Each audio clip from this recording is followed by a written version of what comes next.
Hi guys, Rosemary from Rosemary Astrology, and today I wanted to talk to you about Black Moon Lilith.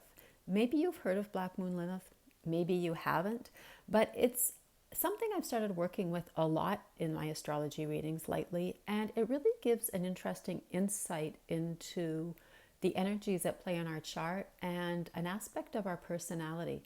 So this is the Lilith glyph that I drew and stuck on my board here. So you can see if you do have your chart, maybe Lilith is already there. If not, if you go to a site like Cafe Astrology or astro.com and generate a chart, you can click somewhere in the heavenly bodies you want to see and have Black Moon Lilith come up. Presently, this is my awful drawing of Black Moon Lilith, very small. Presently, Black Moon Lilith is transiting Cancer in the chart. But before we talk about Lilith's energy, let's talk about what Black Moon Lilith is and where her name comes from. What's her story in mythology and in the Bible? So first of all, Black Moon Lilith isn't a heavenly body. So not to be confused with Lilith the asteroid, but it is rather a mathematical point on the chart, and it's when the moon's orbit is farthest from the Earth. So we get the idea of a black moon from that name. Now, in the biblical story, Lilith was Adam's first wife, but she didn't want to be submissive to Adam. She didn't want to be second. So she decided to leave, and God made Eve instead. Okay, end of story. No, there's a bit more to it than that. So Lilith is said to be associated with the goddess, the Earth Mother. It's said that she was, the original mother, and she comes up in different forms in different cultures and religions. But, basically that Mother Earth, that giver of life, a goddess in her own right and a powerful figure in her own right. Now, this was more before the rise of patriarchal religions, where we have an all-powerful male father figure as the dominant force, or as, the God force. And, long time ago, Lilith, or whatever name she had in different cultures, was very much revered, especially for her powers of fertility as, the giver of life, as, the procreator. With the rise, as I said, of more male-dominated religions, Lilith took on a bit of a darker tone. It was said that Lilith was cast out because, she wouldn't follow what Adam was saying or didn't want to be dominated by Adam. In some of the stories, Lilith even goes on to become the wife or the concubine of Lucifer, and then giving birth to all these demon babies. And the story even goes on to say that, angels were sent to kill off these demon babies, and Lilith in revenge would steal human babies. And actually the word lullaby comes from Lilith goodbye, and was long time ago thought as of a protective song to protect babies. Now, I don't really think Lilith was that awful a person in the story. This is probably just, a way of showing that sort of assertive energy that doesn't want to be, put second is not a good thing. There's a whole nuance that, I don't want to go into, but I am sharing the research with you, is that, once Lilith left or was cast out, this is where Eve comes in. And Eve is, the more acceptable stereotype of a woman. She's more submissive. And, within this, we get Lilith's energy and Lilith's story. So for being assertive or being forceful or not want to be less than she could be, Lilith is cast out, or Lilith is, punished, so to speak. So what does Lilith represent? Well, it's where you have strengths, and it's where you won't back down. And in a way, Lilith is about how you rebel or you won't conform. But it's also within this, or along with this, inevitably, the challenge to that strength or to that power. And, the notion of suppression. It can be, and it often is, us suppressing ourselves, or it can be where you meet, a pushback, and you're seen to be too much, or you're felt You're made to feel ashamed, or you're made to feel like you are too much in that aspect. Lilith wants to be assertive and confident, and she is. It's about, Lilith is about not hiding your light and really embracing your gifts and wanting free will. But there's also that dark side where, we're made to feel shame because of this.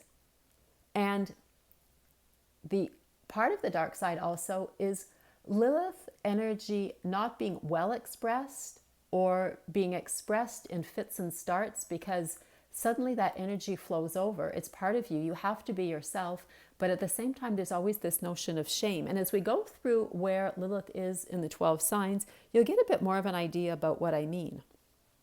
Sometimes I think it's more a dynamic that women can relate to, because, often we're told to tone it down, or don't overdo it, or, don't be too much, don't be too loud, don't be too assertive. But, in a way, it's also an energy or a feeling or a dynamic, I should say, of somewhat of conflict that can apply easily to both men and women. But I just get the feeling, because of the way that Lilith dynamic plays out, maybe women can relate to it a little bit more. Lilith's story is one of strength and having it constantly challenged, which makes expressing it difficult. And just being aware of it makes it a lot easier and a lot better. And finally, before we go through the 12 signs, if you've ever watched the series Sabrina the Teenage Witch, there is Lilith in that story. And, throughout the episodes, you can see the Lilith and her dynamic. She's literally living that dynamic there. So yes, I do watch Sabrina the Teenage Witch. Okay, guys, let's talk about Lilith in each one of the signs. Lilith and Aries. Well, Aries is assertive, and Aries is very self-determined. So your Lilith wants to be assertive and independent. Self-identity is really important, and you have a lot of initiative, but you can struggle with acting and doing, and then worrying you came on too strong, or worrying about what others think. And Aries isn't too much a sign to worry about what others think, but that's the dark side or the shadow of Black Moon Lilith. In one case, you want to be you and do your things and go after whatever you want. But on the other hand, then you might feel regret or shame that you stepped on some toes, or you came on too strong or too forceful. Lilith and Taurus. Well, financial independence is important to you, and so is material comfort. And of course, material comfort is brought through a certain amount of wealth. Self-reliance and stability are also what's important to you. But you can struggle with being told or feeling you're too materialistic, or thinking you want too much. There's like a perfect example of the shadow side of Lilith's energy. You want nice things, but then you feel guilty for thinking you're materialistic, or thinking you want too much. But remember, money is energy, and it has to circulate, and it's okay to want it. So don't buy into that theory that money is the root of all evil, or money is bad, or money brings bad things. If you have Lilith in Gemini, you're curious, you're communicative, and you like to express your ideas. You think a lot. Maybe you're made to feel that you're too much, or you talk too much, or you didn't say the right thing. People who are more closed-minded are where you feel the most repressed. People who just instantly dismiss all the ideas that Lilith and Gemini likes to explore, with comments like, who cares, or that's all crap. You feel you can't exchange with them.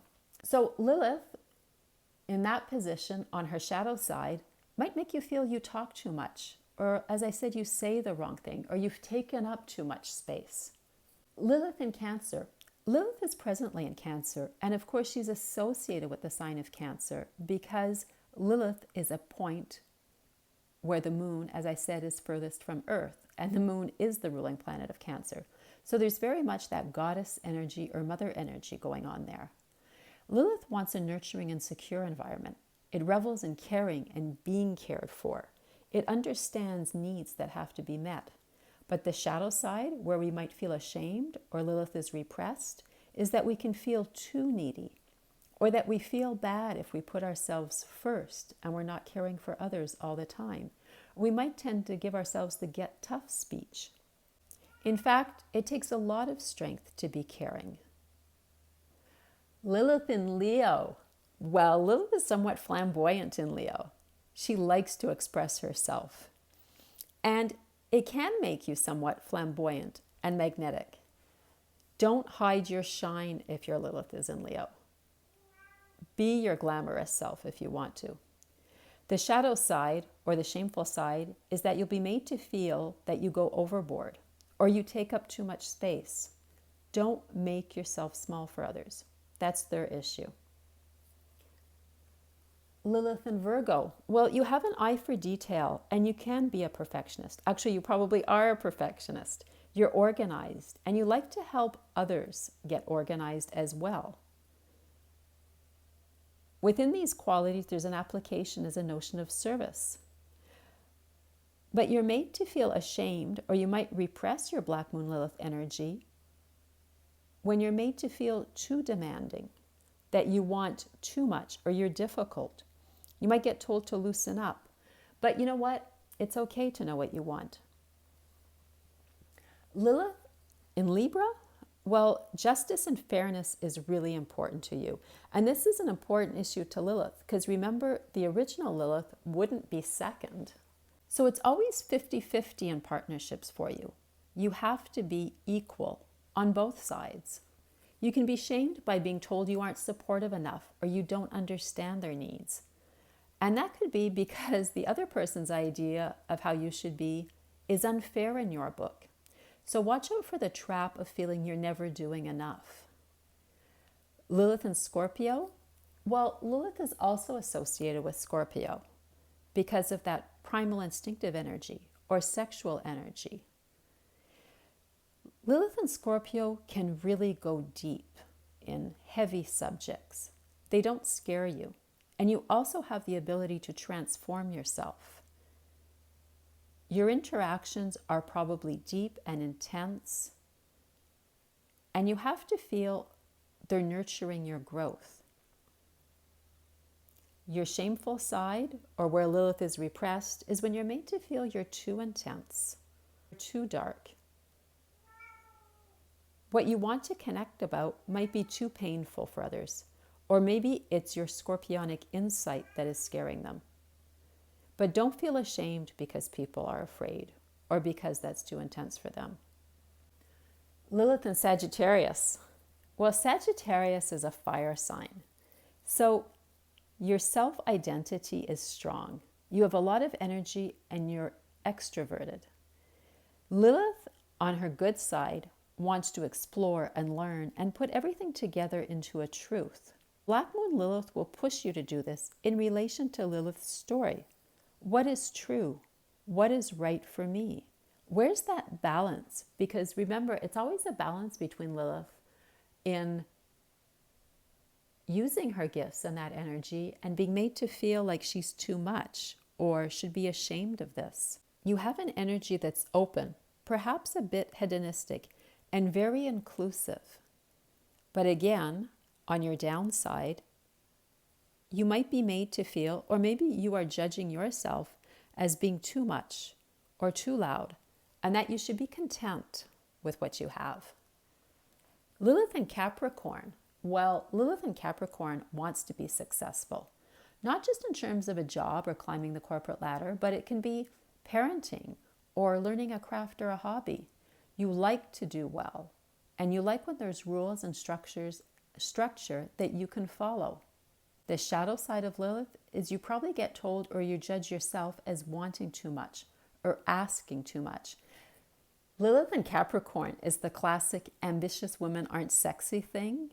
And this can apply to men as well. When I said it's more of a woman issue, or women might identify with this more, yes, this is something we've heard a lot, that stereotype of ambitious women are too pushy.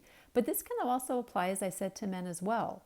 When you're told you're willing to sacrifice everything for success, or you're just driven and you have a one-track mind to the detriment of everything else, or we're obsessed with succeeding, or we're competitive, right? Isn't that a bad word? We're competitive. But that's not it. Lilith in Capricorn just wants to do well. So don't be ashamed about wanting something or wanting to achieve in a certain area. Lilith in Aquarius. Well, Lilith in Aquarius has an energy to speak up about inequality between people, whether social classes or in a region or in a country. Inequality, remember, is a Lilith issue. You believe in people power. And there's always that duality with air signs. So here again, Lilith strives for fairness and equality between everyone. There's a visionary aspect to Aquarius. You see a better world, but you could feel bad or ashamed because you're made to feel you're a do-gooder or you're unrealistic. It's pie in the sky because that isn't reality and it's never going to happen. But to you, it's a possibility because Aquarius always is a little bit ahead of their time. Finally, Lilith and Pisces, well, you're the ultimate psychic. And you probably think everyone is like this, but they're not. And not everyone has the imagination of Pisces. Lilith there makes you want to express yourself creatively. But on the downside, you're made to feel it's not practical. You can easily retreat into your inner world, and you can easily connect to other realms, the subconscious, collective unconscious, infinite intelligence, divine mind, give it the name you want. But sometimes you could be ashamed or made to feel ashamed because you're too flighty or unrealistic, or you're not down to earth enough. You're not in touch with reality. If it's a creative pursuit you have, well, it's not making money in the real world. But creativity feeds the soul, and it has nothing to do with money, in fact. You don't have the same worldly concerns as everyone else because your Lilith in Pisces has you not seeing the world like everyone else. So guys, that is pretty much the energy of Lilith through the 12 signs. And if you haven't looked at where your Lilith is in your chart, I suggest you do. It's been a really big revelation for me and for people I do readings for because we're able to discover where you have that energy and want to do, and then at the same time wind up feeling bad because you think it's too much, or it's silly, or it's not realistic, or it's not down to earth, or it's not tough enough, or, whatever it is. I mean, there's a shadow being cast there with Lilith. So guys, take care. Don't forget to like if you liked, subscribe, and share this with someone else you think might find it interesting. Bye.